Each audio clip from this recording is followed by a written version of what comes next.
Welcome back to my friend's workshop. In our previous video we introduced our new Integra E2 cylinder which has a number of functionalities to help you stop wasting gas. Today we will focus on leak detection. Leakage is without any doubt the biggest cause of gas wastage. If you have a leak in your gas supply system, you will start wasting gas and money as soon as you open the cylinder. This will go on and on for as long as the cylinder valve is open and waste large amounts of gas.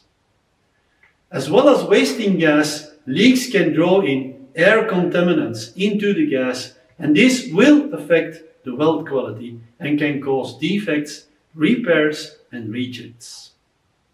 Also, leaks of argon or argon mixtures can cause asphyxiation, particularly when used in confined spaces.